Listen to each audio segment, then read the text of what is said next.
audience, by the way, and I'm going to spend some time now because I'm even seeing a little lift in head when I shift a little from economics to microeconomics and things that may help you specifically in your business, not just the big picture. So I'm going to take a few minutes now and run through why I particularly like network marketing so much. This is really the business methodology of what you do to, God bless you, bring health and wellness to people and change the whole paradigm of their lives. And of course, you know, you're a very hybrid company. You do this as network marketers, and you do this on normal distribution or television commercials and shipping the product. So it's a fascinating model. You're clearly focused on the end-use consumer. But of the things you do, frankly, I took my time to be here because of network marketing. I love network marketing. And the reason is so many reasons, and I want to run through network marketing and where it fits in the economy. Before doing that, I want to talk a little bit about who succeeds in network marketing and who succeeds in business. One of my favorite areas of economics are millionaires. So when I was a little kid, I just became fascinated by millionaires. My favorite TV show was on in 1957 called The Millionaire. Anyone ever remember that show? No, got a few hands. And it was a show shot from the back, over the shoulder of the millionaire. So you never saw the millionaire. They always would promise, like Charlie and Charlie's Angels, you're going to see him. But the camera was him looking at the world, and he would give $1 million away in each show and watch what happened. And so each show he tuned in, I said, I'm going to see a millionaire, Dad. And they never showed you the millionaire. Then I had a favorite comic strip, Little Orphan Annie. And in there was Daddy Warbucks, the millionaire. I shaved my head at an early age. It didn't work. And I said, there's the millionaire. And then I loved restaurants. And my father would always say to me, I said, Dad, let's go out to eat. What do you mean go out to eat? We went out to eat last week. You know how much that costs? What do you think we are, millionaires? So I knew millionaires went to restaurants. And every time we went out to eat, Dad, where's the millionaire? No millionaire. And then, of course, the millionaire went from being a mythical character by the time I got through Citibank to an unbelievable number. In 1990, there were 3.6 million U.S. millionaires. 1995, there were 7.2. 2000 were 7.2 millionaires. Today, there's 10 million millionaire families. That's 25 million people, 2.5 per household, living in a house that the net worth of that family, minus the credit card debt and all their assets, is over $1 million. That's phenomenal. And yet millionaires are still today the fastest growing minority in the United States.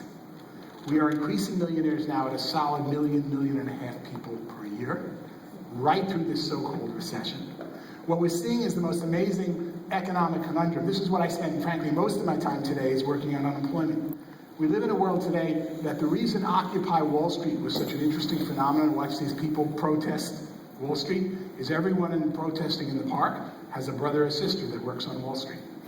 What we find when we study the millionaires, and I study the Forbes 400 list intensely, because that's a list I didn't create, that Forbes magazine in their wisdom says these are the richest people. So I look for patterns and I put them up with my students on charts and figure things out. And what we see is that the people at the top of the Forbes 400 list, with enormous concentrations of wealth, more than most governments, 50, 60, $80 billion in a single lifetime. Fascinating.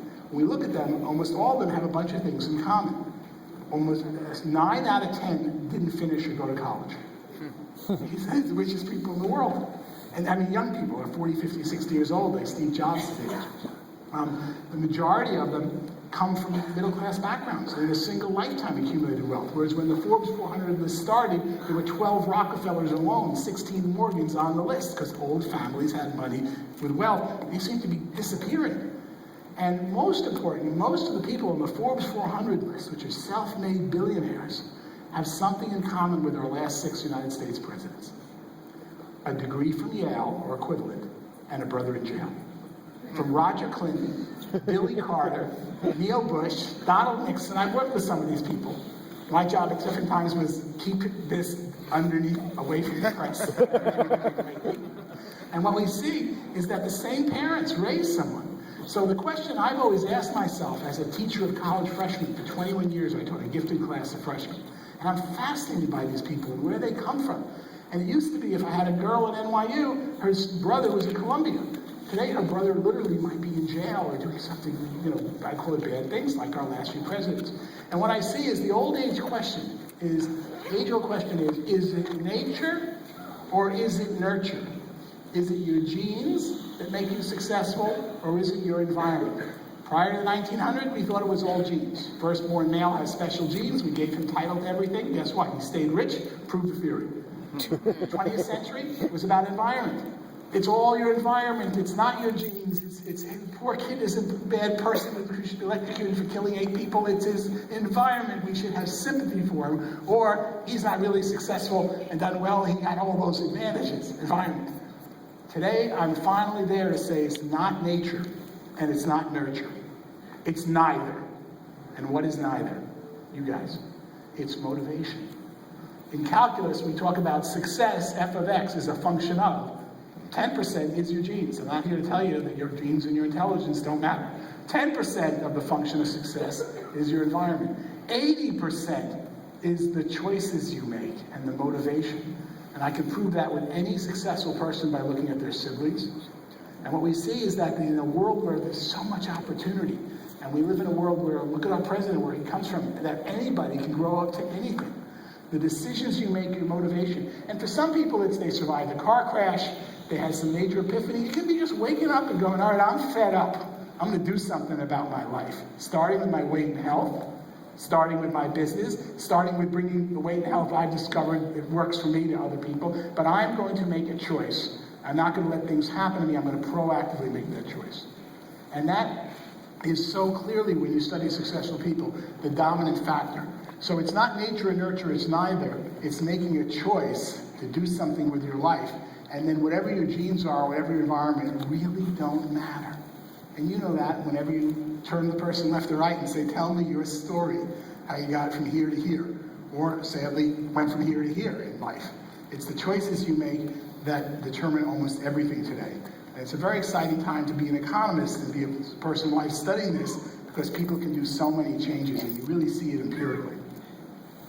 Now, the other items that make network marketing so exciting, and now here I'm talking not to your whole company, but just to the network division of your company that I respect so much, is first, when I got out of school, and I was doing real well, youngest graduate, top of my class at Wharton, I got hired by Citibank. And people said, Paul's got this loud Brooklyn personality. Why is he going to a bank? It's the First National Citibank. I didn't join Citibank because I wanted to wear those suits and work with bankers. I joined them because they had the biggest computer in the world. It's called an IBM 370. And I was a programmer. And I could program this and do really cool tests and marketing and stuff. And in effect, the unit of technology of economic power in 1976 was a large organization with a big mainframe computer.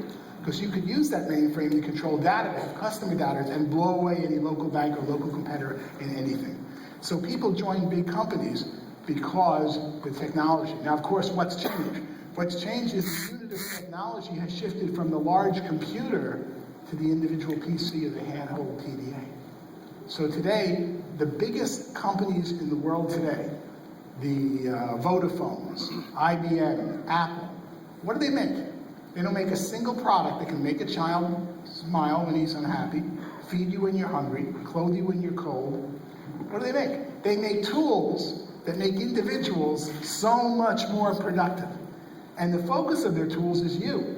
You're more important as an individual than the guy working at Citibank. In fact, you see that individual entrepreneurs, by and large, have much better computers and technology because they buy the latest one than the big company that still has an accounting system that says we haven't amortized this over 3 years, even though I paid you so much using the old computer. And so what we see is the unit of technology has shifted to the individual, which is so much stronger. The most fascinating thing I find, though, when people say, maybe you should join my business. You know, you should come into what I do here at Beachbody and you should join it. And you have a debate and they go, well, here are the benefits. I work for this big company and I work for the auto company and I work for the bank and they give me this and this, and you weigh it against going into business for yourself. And you're kidding them because you're playing along with them because you have to in the debate between being an entrepreneur and going to work for a large company. The real key is you have no choice. There are no jobs left with large companies because they're hiring people like me all the way down every day to eliminate those jobs. And underlying all this is a man who's 103 years old, who won the Nobel Prize for Economics in 1991, one of my mentors. Let me tell you a little bit about Ron Coase. In 1931, Ron Coase was 20 years old, and he had already graduated from London School of Economics, upper-class English person. And in 1931, he won an award.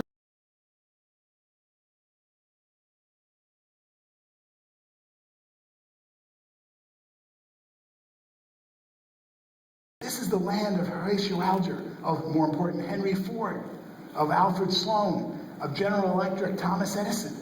I'm coming to America where anyone, unlike England, can be anything. I want to know what makes these entrepreneurs work. And when Ron Coase gets here, he was very upset. He says, here I am in America, there's this new depression that just started with the crash on Wall Street, and everyone I meet wants to work for Thomas Edison. They want to work for Henry Ford. They want to work for Alfred Sloan, General Motors. Why? Why don't they want to be him? Don't they realize he's just like them? They could be Andrew Carnegie. They want to work for Andrew Carnegie. And as he studies this, he writes a paper, he's 20 years old, called The Nature of the Firm. The paper wins the Nobel Prize for Economics 61 years later. The paper, The Nature of Firms, says this. It says, the ultimate efficiency is everybody working for themselves, instead of some big organization, the nature of the firm. But the problem is transaction costs of finding the employee and telling him what to do exceed the work output. In other words, you want a letter type, to use an example. You could walk out on Wall Street and say, hello, who can type the letter, $5. But by the time you found the person who had to type, brought her in, sat her at the computer, tell her the way you like to format the letter, you see the problem. There'd be no way to communicate. It would be 10 times the work of the letter. Instead, hey, why don't you just sit here all day, even though I only need you an hour a day, work here 8 hours because you're all trained, and every time I have a letter, you'll get it out. And based on his paper, The Nature of the Firm, Henry Ford built the River Rouge plant, which was 12 miles long. In came coal, out came finished cars. Why under one roof, a 12-mile plant? Because they could see when the steel didn't fit on the bumper. You can jog up the mile and tell the plant to fix it. There was no communication technology. There was no way to tell the plant to make the parts smaller. You see why they all had to be under one room? That's why big companies exist. Well, I've been spending my work as an economist, particularly working with governments around the world lately, on Ron Coase's work. I wrote a lot of the original papers on Ron Coase. And I study Ron Coase's work, why the firm exists, the nature of the firm, guess what you come to the conclusion? It shouldn't exist at all. Every large company is permanently dismantling itself into smaller and more efficient entrepreneurs doing their specific piece. So it's amazing to me in this debate when you go to recruit someone and people say to you, well, I don't know if I should go into business myself, and you may smile and tell them it's okay. But if you look around at their father's job, their grandfather's job, not only the jobs went away, the companies went away. Only this used to happen over 30 years. Today it happens over 3 months. The essence of the conundrum, I'll explain economically, what I call my major issue I spend time on, would be, let's take a look at 1930. In 1930, there were 100 million Americans. Visualize that, 100 million in this great land, and there were 30 million farmers. And the 30 million farmers worked very hard through the Depression and couldn't feed. We had starving people, 100 million people. 50 years later, same people still alive, they're not 20, they're 70. 50 years later in 1980, the 30 million farmers were down to 3 million. But those 3 million farmers, 10 times reduction, were producing enough food for 1 billion people. They were feeding 250 million Americans and exporting 750 million. Think of that. 30 million couldn't feed 100. Same people and their kids, 3 million, 10 times reduction, fed 10 times more, 1 billion. It's amazing numbers. So what happened to the 27 million farmers, if you're asking the question of the 30 million? Well, some of them retired, couldn't make a living farming. Some got rich, sold out to shopping center developers, built suburbs. But more important, their kids got into technological businesses like making carburetors for cars. Wow. Making fuel injectors, making vinyl records. You could bring music into the house with a vinyl record, which was really cool technology in the 1930s. And of course, what happened? The vinyl record business disappeared in 1 year when digital CDs came out. And you think anyone who worked in a vinyl record plant knew anything about making an audio CD or a CD-ROM? Or how about the guys who made carburetors, mechanical carburetors? All of a sudden, the whole electronic fuel injection business went to Japan, where they learned how to double the fuel economy of every car by replacing a $300 carburetor with a $25 fuel injector. And the history of our world is rapid, rapid, rapid technological change. But here's the conundrum we have right now. The major problem facing societies at the big level, this is like not the president of the time to worry about this, but the long-term planners at Brookings and the other institutions are very worried. We live in a country today that 50% of those people who would take a job, if the job was offered or would like one, work. Romney said it very accurately, although it was very painful. And it's not necessarily that they need to work, but they are not finding a job. Do you know, make a list. I always like to take the 24 little homes on my street in Brooklyn where I grew up, and I keep in touch with these people as my check group. So I hear an economic level, I go, let's run through the homes, my brother, and figure out if it's true. 50% of the people you grew up with are not working right now. So I mean, it sounds crazy, but go do the numbers. They're in between jobs, but they're always in between, and someone else is always in between. They apply a hard test to it. And what we see is that 75% of those people ready, willing, and able to work 30 years ago had a job. Today, 50% do. By 2020, 25% will. Saudi Arabia is down to 10% employment. They're a microcosm where we're going. This is not bad, because when the farmers went from 30 million to 3 million, how much food we have left? 100 times the amount, 10 times the amount. I mean, 100 times more productive, wasn't bad. Our GDP, output per capita, is going up every year. That's the most painful thing you'll probably hear today. And yet more and more people, tens of millions, are unemployed. That means those who have a job, you're following the numbers, are earning more and more. And this is the conundrum that doesn't hit the news because it's just too painful to talk about, because you don't get fired because the company necessarily went out of business, they got rid of you. And they got rid of you because your job and your skills didn't fit it like it did somewhere else. Whereas in the old days, it was all a big cycle in the economy, we all lost our jobs and we all commiserated. So back to unemployment, the number one challenge of every society and government CEO and government leader I deal with is, what am I going to do? Social unrest. They'll storm the Bastille, literally and figuratively. They'll unelect me. They'll kill me. I need jobs. And what they can't realize is those jobs aren't there, because we are eliminating jobs by keeping the output. We're eliminating jobs with technology by keeping the output of the old job and technology faster than ever. But as a society, it's great that half of us don't work. Let's have fulfilling lives. They're great spouses. My wife goes in and out of the workforce based on the needs of our 4 children. And so there's nothing that terrible about it. We need to embrace it and work on it. But the most important thing is retraining. Because today we learn a skill in school and we still have this stupidity, and I don't like to use that bad word once in a while like that, to ask a child, what do you want to be when you grow up? It's a recipe for disaster. There's nothing taught in school that he can do when he grows up. It won't be there anymore. We have the final records. We want to develop core skills and a love of life and enjoyable things. You go to college, as my father said very well, when I went to the University of Pennsylvania, my father would say, are my sons going to Wharton to learn how to make a living? And my mother would say, our son's going to the University of Pennsylvania to learn how to live. Education's for learning how to live, to be great people, to be best friends. That's what you learn in education. Secondarily, you improve your skills. Don't expect you're going to learn anything that's going to give you a job. But the biggest problem we have is, other than the people in this room, we have no system in the United States for retooling people. When you lose your job over 21, you are gone.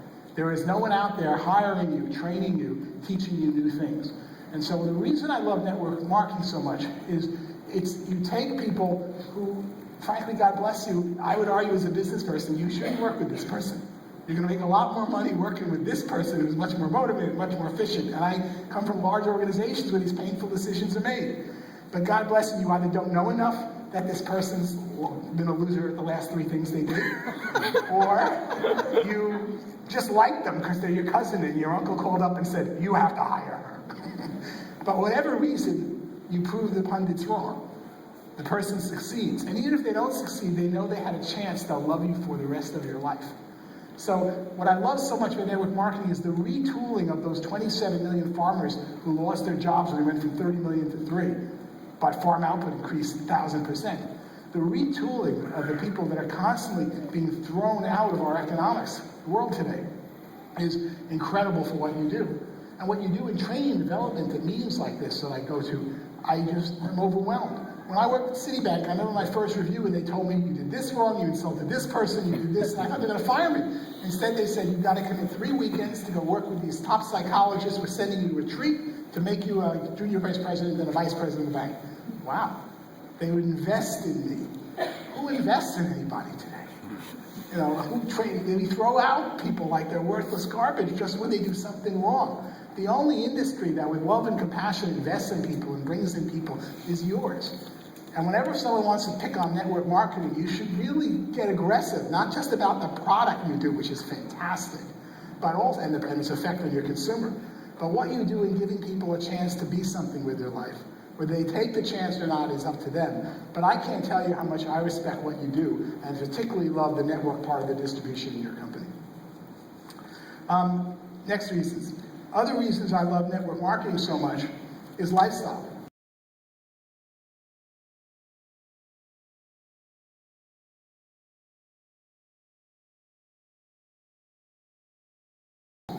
And during that year, I worked with my father with my two brothers, and I was miserable. And one brother went off to law school, and I went off to Wharton Business School, and yet to my father was the happiest times of his life. He got to do what he does every day, deal with the people in business, and have his kids watch. And he was very proud of his ethics. And every night when we had dinner, he would have a story, see how this happened. It's pretty boring hanging with family, just by sitting there with them. It's exciting when you have something to talk about, something you did, particularly growing your business, and they were part of it. And I started to notice that when it comes to lifestyle, the highest thing you want after you make money is time with your family. And not just time, but something in common with your family, to learn, to spend time, to teach your children things. And what I love so much about the network marketing business, unlike any other business, when you're CEO of the company, you get to travel with the spouse, you get to bring the whole family. If you're running for president, the whole family is running with you, they're family affairs. But when you're climbing up in a big company, they're not there at all. What I love about network marketing is the day you start, you are totally tied into the family. You are totally tied into working with your children, working with your spouse, working with your partner. And I can't put a price tag on that reward, because if you were very, very rich, that's what you'd want most. And that's where the people I've seen over the last few decades succeed so well in network marketing, succeed so well in life because of the relationships they develop with their family. The other two reasons I like network marketing so much is it solves the major problem in our society. And let me now focus a little bit on economics and then what we call the backlog in marketing or in business today. In economics, 50 years ago, distribution was 50% of the cost of a product. So products and services were invented. You went into a department store, the department store sold them to you and marked everything up 2 to 1. It was 50%. Why'd they mark it up 50? They didn't know not to. They knew if they go broke if they mark it less, and no one would buy it if they mark it up more. So they just bought any goods, put it in the department store, and doubled the price. That meant that distribution was 50% of the cost. And over the next 5 decades, we took manufacturing costs down to nothing. We shifted from leather and metal and cameras to plastics. We shifted to assembly lines. We reduced manufacturing costs so much that by turn of the century, 2000, if you bought a product in a retail store, 85% was distribution cost. 20% was what the manufacturer actually got. And the reason was not that distribution costs had risen, but manufacturing had gone down. So the greatest fortunes made in our world, and if you look at the Forbes 400 today, 5 of them are Waltons. Sam Walton. Dumb as a rock business model, distribute things that people want. And by distributing things, he became the richest person in the world. And if you look at most of the people who made money over the last 4 decades, their families or organizations that distributed things versus making things, because distribution was 85%. Now, before you listen to that and run out and say, I'm going to go into the distribution business, focus closer. What we see today is that UPS, combined using someone like Amazon or Federal Express, or the ways of distributing products, shopping centers, have taken the opportunity to physically distribute products and services and taken it away from you. It doesn't exist anymore. What does exist is something I call intellectual distribution. The richest people making the fortunes the fastest today are people who distribute information about products and services that will improve your life. They don't distribute the product. It's exactly what you do. You think you distribute a product, but I don't think you physically buy it and bring it over to my house and distribute it. You let UPS or someone else do all the dirty work and make the few pennies. But the real distribution you do is you distribute the intelligence. And when it comes to distributing something that's going to change your life, a paradigm shift, it's not going to be distributed via a passive medium. When you're sitting there watching TV, you're already like this, and you're halfway watching. And when something comes on the TV that you don't agree with, you change the channel.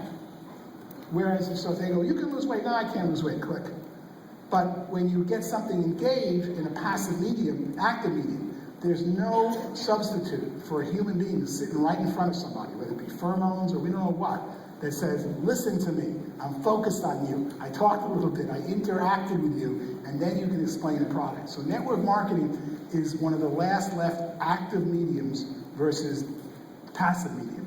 And the active medium means you can change someone's paradigm. There is no other marketing tool that can really do it. Or put another way, I know you have a distribution model that I don't want to insult called direct. You're getting there. That's hitting the people you can hit through the television. But the most of the people are not going to take action, and that's where you need a person going to talk to them. And of course, network marketing, you guys tell the people the truth. You're not going to get rich working for me, and most important, you won't get rich without a residual income.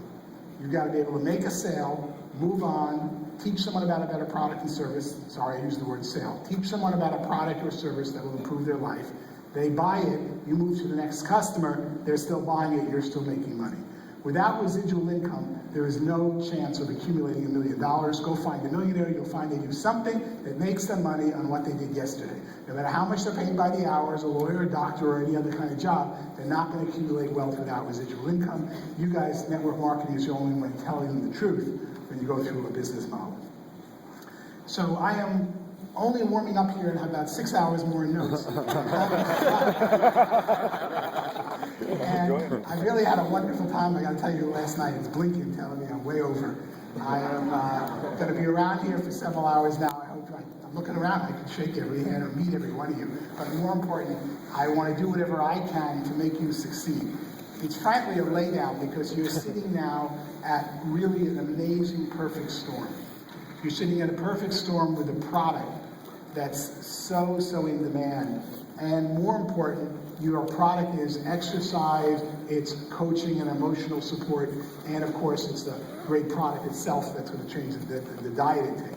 And you know, that is unique among companies like you. I have a real problem with you in that you're really way too small, frankly, to make the kind of impact we need in our country. And you're going to do something about it.